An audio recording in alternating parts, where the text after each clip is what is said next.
Hello, everybody. Welcome back to another episode of the Pro Series podcast. This is episode 59 with Shannon McKinstrie. She's a social media expert, trainer, and public speaker. She goes over all things social media. We talk about the algorithm, how to get around it, how to work with it, and also, if you're a small company, some tips and tricks on social media marketing. Before we get into the episode, please make sure you subscribe, rate, and review this podcast on wherever you listen to podcasts. And now I hope you enjoy episode 59 with Shannon McKinstrie. Hello, Shannon. Thank you so much for joining me today on the Pro Series podcast. Hi, I'm so happy to be here. Really excited. I'm so glad to talk to you because I've spoken a couple times on social media, and just I grew kind of organically, just not knowing the basics. I really did not know what I'm doing. But I love talking to professionals like yourself that help out other companies because ultimately social media is so hard to grow on. Mm-hmm. Yeah. Yeah, and it's a time suck to so many people because I think they know they need to be there, Yes. but there's a lot of misinformation out there because there's so many. I think people get lost with you're allowed to have a different goal than someone else, right? Oh, absolutely. Yeah. And it all works out, and it's constantly changing, especially Instagram. I was just Yes. actually on a call with someone that runs a social media for another company here in Pittsburgh. And it changed. Like, there's no way you could be an expert in social media because or at least in Instagram, because they're changing like every month, and it's so frustrating. Yeah. It's constantly new updates. You definitely have to adapt. But what I do tell a lot of people if they're frustrated, I'm like, look, Instagram, it's always been a storytelling app. So when we get frustrated, kind of go back to that Mm-hmm. storytelling and marketing. But yeah, it's a lot to keep up with. A Yeah. lot. And is that so? What's your origin story? How did you start in social media? Is that did you run something, get frustrated, and kind of want to do research, or how did that happen? Yeah. So it kind of, I guess it happened pretty organically. I do have a background in marketing and communications. Oh, okay. And after college, I went on to CNN. I thought that was my dream job. I was like, I want to work in news. I want to work in the control room. Like that was my goal, was to work in the Oh, that's control cool. room Yeah. direct. It was a lot of fun, but it was long hours. I was there during kind of crazy time in the world during Katrina, the tsunami, and it Oh, was just like kind of a dark time. And yeah. um, I was living in Atlanta. I'm from DC and I loved Atlanta, but after a while I was like, I want to go home. And kind of bopped around to different marketing roles over the several years.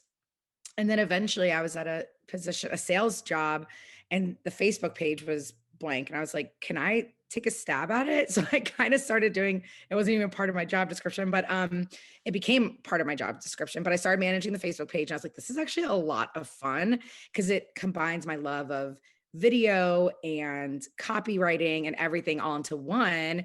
And I was like, actually, this is exactly what I want to do. And it was still not being taken seriously at the time. This was like 2013.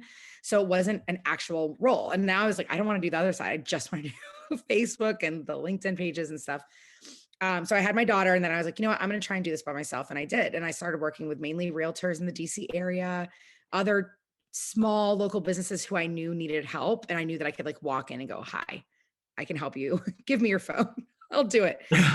Yeah. So I started managing, and then a few years later, I was like, wait, I should be doing this for my own business. I was not showing up on social for myself at all, just for my clients. So then I started doing what I was doing for my clients for myself, probably around 2016, and it went from there. That's crazy. So, Yeah. so now you're consulting with. Do people call you, and how does that work? Yeah. So I have a few different things. I've got, I do quick audits. I'll do a 1 hour consultation, or I also have, programs where I basically am your reels director for months and help you come up with all the concepts, the captions, all sorts of fun stuff. So I love the consulting side. I do still manage. I still have some of my clients who I've had for 5+ years. And Wow. it's good because I still get to see what goes on behind the scenes of not just my industry, but others, right? Because like you were saying, it's hard to call yourself an expert unless you're really in the trenches and following all this stuff. And even tomorrow, there might be something new that I'm like, I have to learn it. I can't just. So being still a social media manager helps me be a better consultant because I'm like, hey, most of my people are not social media managers or social media consultants. So a lot of people out there calling themselves experts are like in this little happy bubble of let's share Instagram tips. And of course it's going to grow on Instagram, right? Yeah. But it's important to find someone who helps other people grow, like a plumber or a farmer's market, right? Because it's different. And there's different strategies. But again, it all goes back to what your goal is as a business. Absolutely. So, um, mainly my following or my listeners on this podcast are real estate Mhm. agents Right. or designers and such. And what I've heard from most of them is they just don't have the time, or they just can't Mhm. think of something to post. Like, Yeah. they're putting all their time into like maybe a finished job, but their jobs aren't done for months and months out. What do they fill in with the buffering? Is that where you come in? You could help out with them? Yeah, and actually, I love that you said buffer because I call them filler content. Oh, okay. So, with all our realtors that we manage, we basically have a bunch of filler posts ready to go. So weeks that like they're on vacation or they're like, Shannon, I'm so busy, leave me alone, figure something out, right? Like, Yeah. basically, it could be, especially if you're a realtor who's lucky enough to have some gorgeous listings from the past. Mhm. Let's be real, people on Instagram is very different from TikTok and other platforms, right? Um, it's a storytelling app, but it's also an app where people like to look at pretty things. Like Yeah. Instagram is still in this very aesthetically pleasing platform, um, which I know people think, oh, it's a highlight reel. And sure, maybe it is, but like we like to go on Instagram and kind of look at the pretty things. And TikTok, we go see the raw. Raw works on Instagram too. But like I tell my agents, I'm like, you guys have it really easy. You really do. Because if you have pretty listing photos, you can make those last a long time. But Yeah. what's funny, as I say, what's always going to get you the most engagement is the silly selfie you take before you're open, or the silly, like the closing photo with your clients, the behind the scenes, always, always, always. But if you're like, I have nothing to post, I'm sick, or whatever it is, I'm like, grab a pretty photo from one of your listings, one of your favorite listings, throw that up there and be, which do you prefer, white or black kitchen? But instead of stock images, use your own and be like, this was from a recent listing and tell the story. This person found me on Instagram or this person found me through their uncle, right? Like tell the story. And as long as a social media manager like myself knows the story behind that listing, we can pull from that. It could be a listing from 5 years ago. It doesn't matter. Mhm. They want to know the story Okay. of why you helped the client. And it doesn't always have to be the client's face. It could be, so we create a bunch of those when we start with a client, so we have them ready to go.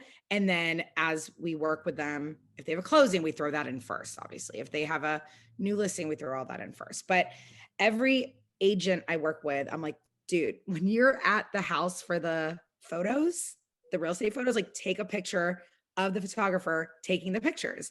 It sounds so silly, but that does better than the actual listing photos. Oh, yeah.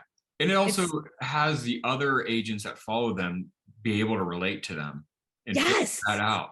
Yes. And like the dirty side, I always joke, I'm like, take a photo of you wiping down the shower door before an open. Like it's, and then they can swipe and make fun of it, be like, what you think we do, what we actually do, right? Like Yeah, and have some fun.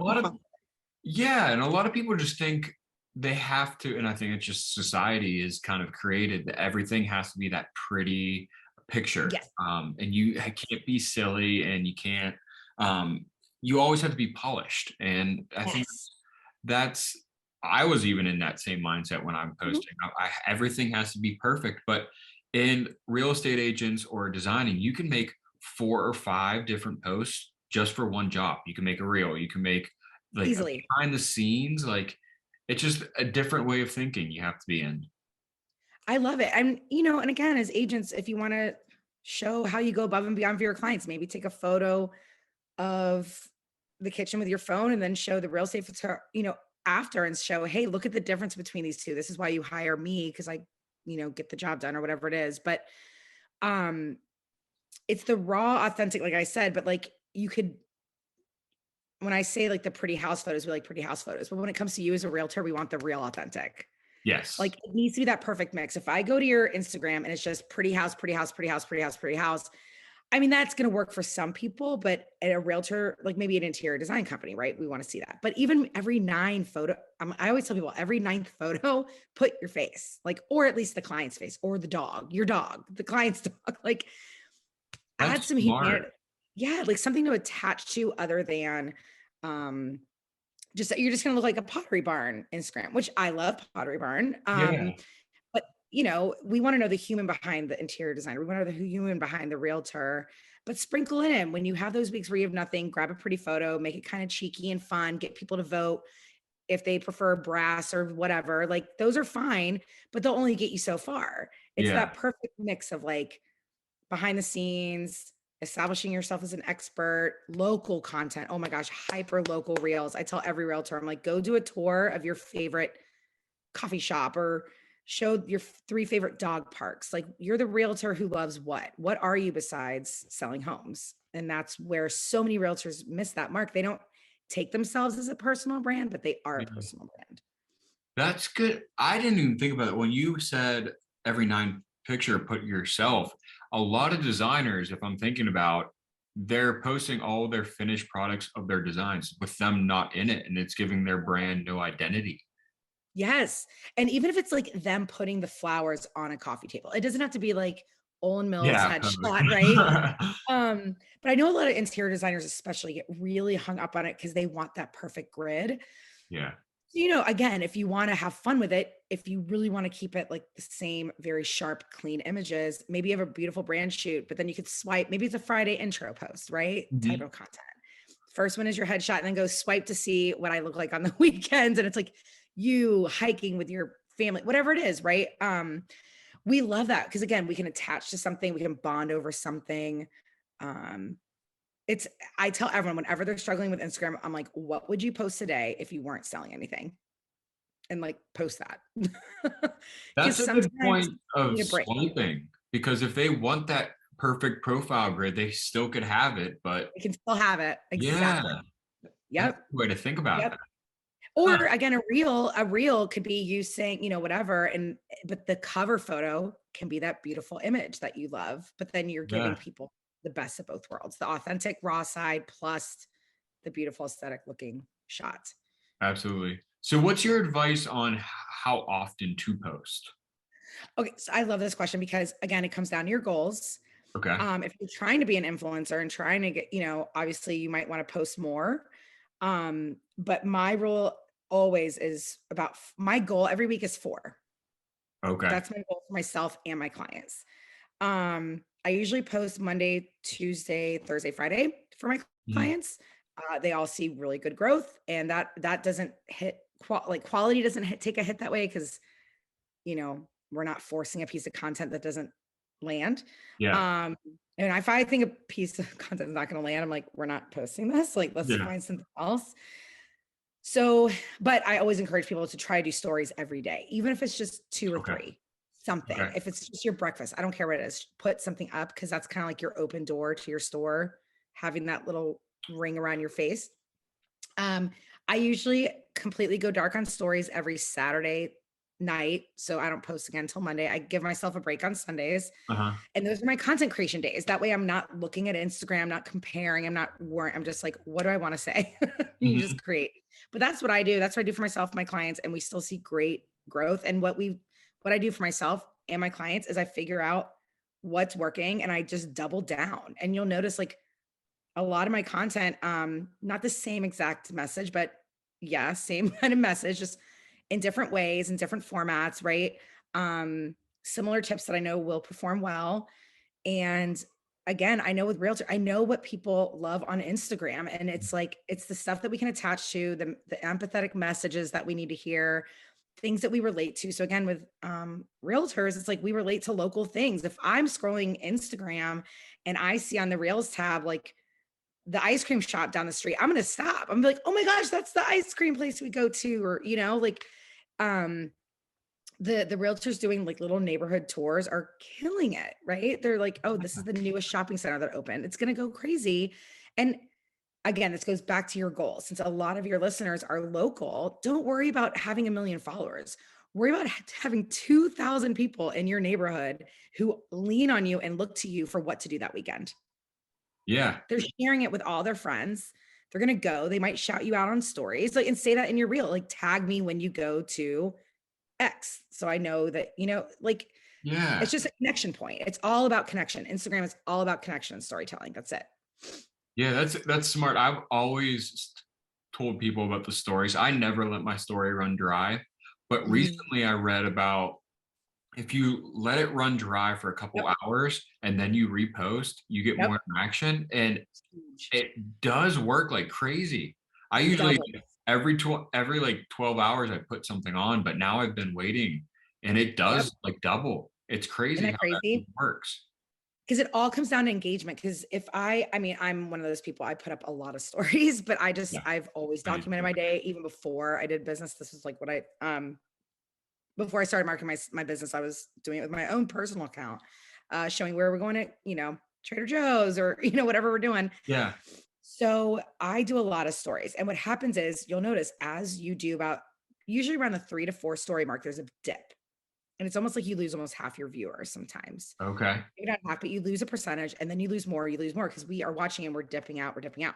So the less views compared to your followers, Instagram's going to start pushing you down the line because it notices you're losing engagement. I mean, that's my theory. I don't know how, but like Yeah. that makes sense to me It because I'm does like, make that's how it sense. works.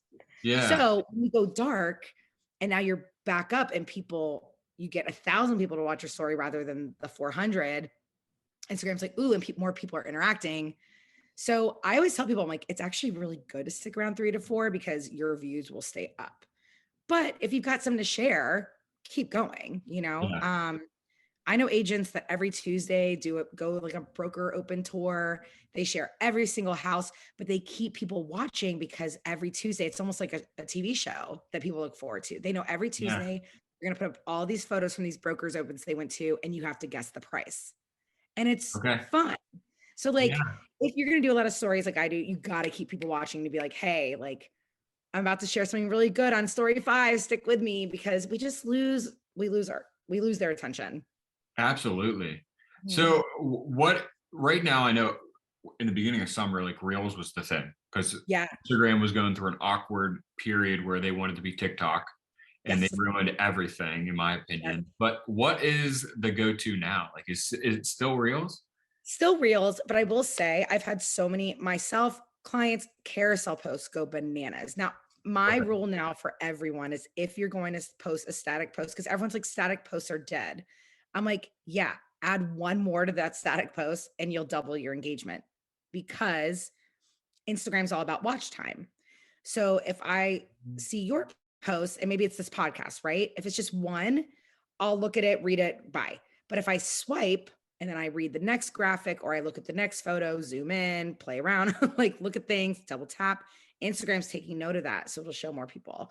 So I tell people, even if you're just a static tweet, like maybe the next one have like follow me and your information, just have at least one other photo or full 10. People love a good photo dump. We do. We want a reason to scroll. If you tell us to scroll and swipe through, we will, and your engagement will go like double. Oh, absolutely. There's all those I follow like people like you that talk about social media and they do a whole story of like how to grow, and Mhm. I read those every night, and that's every single my if you go to my feature page or like my food Yeah, page, discovery page, it's all those. it's all carousels. And Yeah. I think it's because we really like to absorb that type of content because it feels like a book. Yeah, Like, exactly. and I tell people all the time, we used to, a lot of my carousel posts back in the day were like whole master classes, right? It was like step one, and then like a whole like 2,000 words or 2,000 characters. Now I think ever since COVID, to be honest, like we all got overwhelmed, right? So Mhm. now when you're reading a carousel post, it almost reads like a caption. It's like the first slide is a hook, the next is a little bit of an intro, the next is meat and Yeah, potatoes, but it's not overwhelming. It's very simple carousel posts. And yeah. then at the end, there's like, that call to action saying save this, etc. And I tested it out because I was noticing and it went crazy. So if you're doing carousel posts, you can literally take a caption of yours that you've really liked and just make that a carousel post. It doesn't have to be a guide. It doesn't have to be a masterclass. It's really, really interesting. Yeah. And what's your opinion on Instagram leaving or getting rid of IGTV? So I was sad about it, to be honest. Like I really liked I IGTV. did too. Um, I don't I feel like that was a mistake. Oh, 100%. um, but I also like that you could like fast forward and I don't know, all stuff. But yeah, so now everything's a video or everything's a reel. But I will say, if you're like, gosh, why does every stinking video have to be a reel? Again, the carousel posts, you can put videos in the carousel posts and those will stay. They won't That's generate. true. Yeah. And if So it's that's one long video, there's apps to break it apart, yes. Yes. which is nice. Yeah. I really liked IGTV. Of all the features to get rid of, I was like, I don't know why you got rid of that one, I know, but like, they already had the real feature, like, why get rid of it? I don't know. So I need to look more into it because again, every time they do one of these things, I know it must mean that IGTV was not keeping people on the app. And that's always what it comes down to. If a feature is not keeping people there, they're Yeah, going to get rid of it. Just like everyone was freaking out about some feature recently. And I was like, it's not going to roll out. I was like, people aren't going to like it. And it didn't because yeah, they roll it out, they see if it works. And if it doesn't keep people on, they get rid of it. So I guess that's all I can assume is that people on IGTV or people were not absorbing IGTV as much as they thought they would. yeah. Even though I think we as business owners liked it, Oh, yeah. but I think the regular, like the non-business owners did not, Yeah, I or they used didn't know how to use it. Cause right, they roll this stuff out and they don't teach anyone how to use it. or sometimes they don't even tell people they're changing it. Right. You log Right. into And then the we app and it's straight. gone. Yep. Yeah. Yep. I used to put the whole episode of the podcast on, and it did Yeah. so well, and now I'm Yeah. down to Reels because it won't let me post a full, like, episode because sometimes they're 25, 30 minutes long, Yeah. and I can't do it, so it's going to YouTube now, and I just post a reel, like a highlight of the episode, but it's not as fun. Right. No, I know. I know. It's such a pain. It's one of those things that I was like, you guys should have just left that one alone. Yeah. What's But your opinion on music to a reel? Because that could generate more follow or more exposure, right? oh yeah. You definitely want to look for trending sounds Okay. and what it will look like as you're scrolling. You'll see the audio scrolling at the bottom. And if there's a little or the music, and if there's an arrow pointing up to the right, that means it's currently trending. A Oh. good rule of thumb that I do is I'll tap on the audio. If there's maybe 1,000 or less other videos, it will show you how many videos have been created with this Mhm. sound.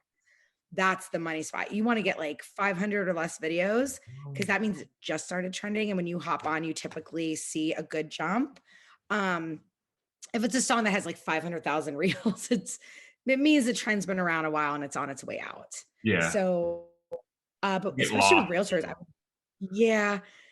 And I mean, I tell realtors this all the time. And finally, one of my people did it, and they're like, "Oh my gosh, that's my top performing reel." And what it was just they grabbed a newly trending sound. It was kind of good energy, fun audio, and they just had a really pretty listing. And I think it was the day of the listing photo, so the house was bright, clean, and they literally just went from like left to right. They panned really slowly for about 5 seconds, and it went bananas.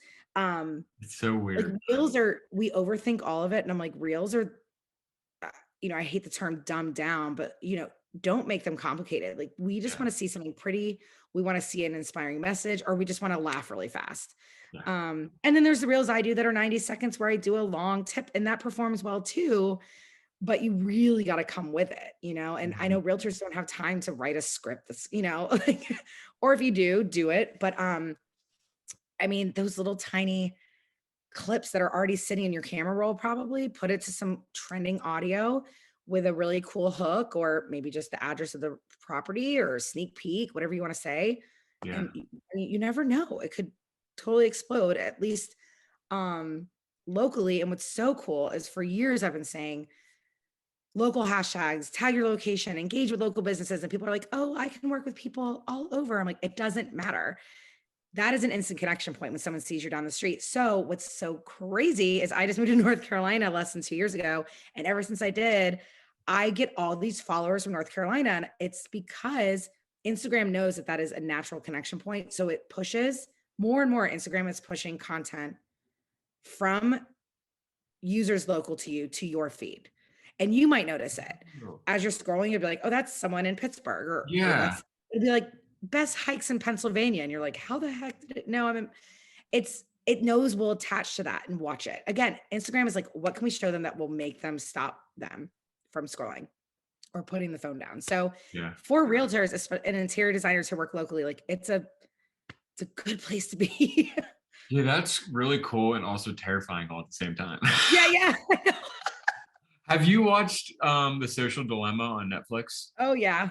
Yeah, Yeah. that whole it's just terrifying the way Yes. it's going. Yeah. What Yeah. so for hashtagging, I know like in the beginning, like Instagram, like maybe 5, 6 years ago, hashtags were huge and a great way to grow because they didn't have music to help you grow. Right. Are they still there? Like, are they still good to Yes. use? You'll Okay. start seeing people saying hashtags are dead. That's not true. Again, if you have the right strategy, they're not dead. I had a client's post go crazy just because of their hashtags the other day.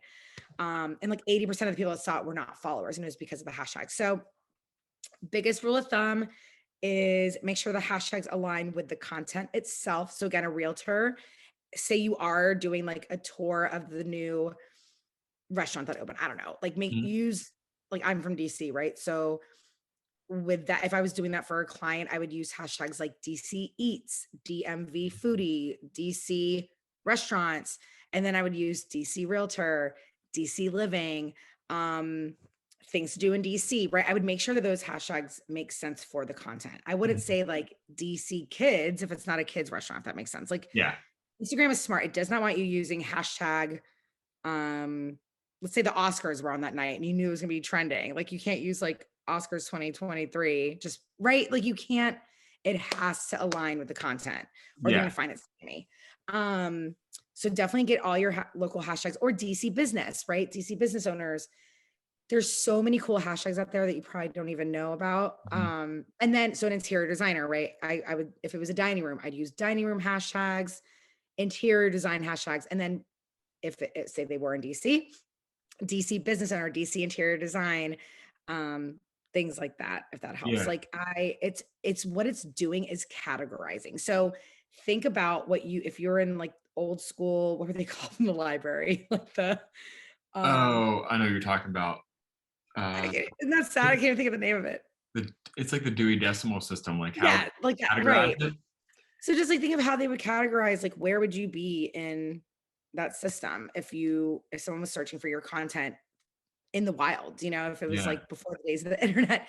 So again, hashtags aren't dead, but use them smart in a smart Okay. way, but also make sure your caption includes keywords because those tie together. So Oh. again, if you are doing a tour of a place, make sure you say this DC restaurant, right? Like that matches up with the hashtag, matches up with the video, and Instagram's like whoosh and sends it out to Should people that are. you be using all 30 hashtags that they allow you to use? It is up to you. I find my sweet spot is around 20. Um, Okay. but that's again testing. I Ooh, have tested all of it. And I would use more than less, but don't just throw in 10 extra hashtags just because you're only at 20. Like I okay. make sure I got my 20. I'm like, these are good. They serve me well. There's no reason for me to throw more in them except might mess up and confuse the algorithm of like, who the heck am I supposed to show this to? And do they go in a comment on the page or do they go into your caption? Instagram officially came out and said the caption is preferred.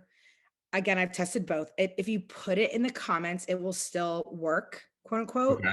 But they say it performs better in the caption. But if you're out of room because you had like too many words, maybe your listing was too long or whatever, it'll still work in the comments. But Gotcha. I put mine in the caption now. Okay.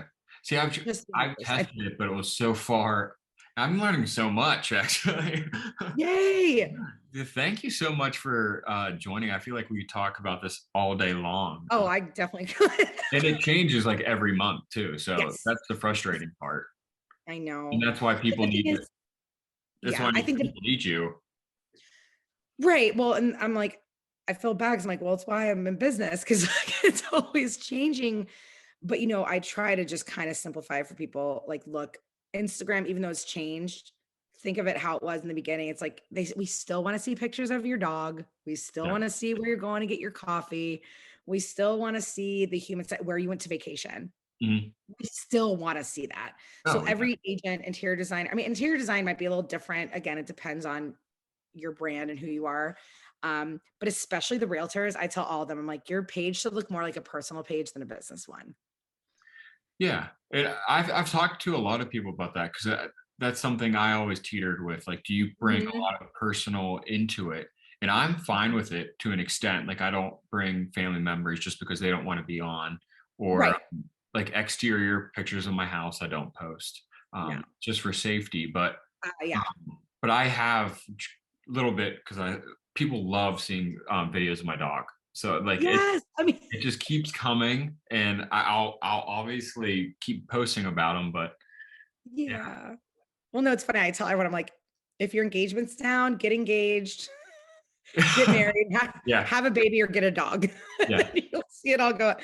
But everyone's always surprised when I look at their insights. I'm like, here's your top performing post. They're like, it's my kid's birthday. I'm like, yeah, mm, because it's human. But that doesn't mean don't talk about business and sell. It's just there should be a good balance. So you're not just a absolutely, Zillow page, you're a person. absolutely.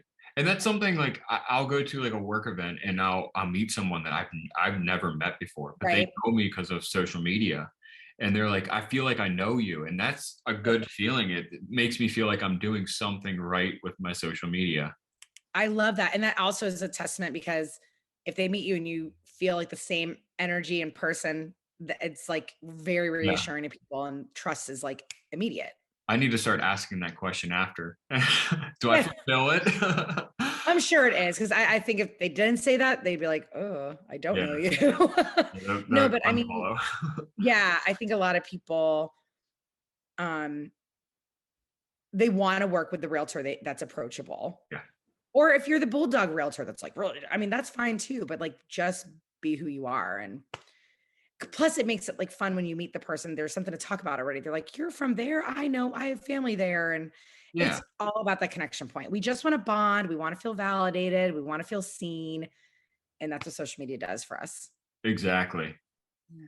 Well, thank you so much, Shannon, for coming Thank on today. you. I want to end with where people could follow you or find you. Yeah. So on Instagram, I'm just at Shannon McKinstrie. My name's a little lengthy. If you search your social media mentor, I'll pop up that way too. Okay. Um, Instagram's where I hang out mostly. I'm also pretty heavy on LinkedIn and just got going on TikTok. Oh, But that's a whole nother day. yeah, Um, but yeah, I have a couple ways we can work together. My website's just shannonmckinstry.com. Everything is on there. I do one-on-one consultations. And then I also have a membership where I run with my business partner, and we have lots of realtors, interior designers in there, bloggers, all sorts of different types of professions. And we give you your caption templates every month. We have live trainings with guest experts from copywriters to TikTok experts, all sorts of uh, stuff related to business and social media. So that's a very low cost offer that we have. That's if you're looking for a community and all that good stuff. that's awesome. Well, thank Yeah. you so much, Shannon, for coming on today. Can't wait to Thank check this one you. out. Thanks, Eric.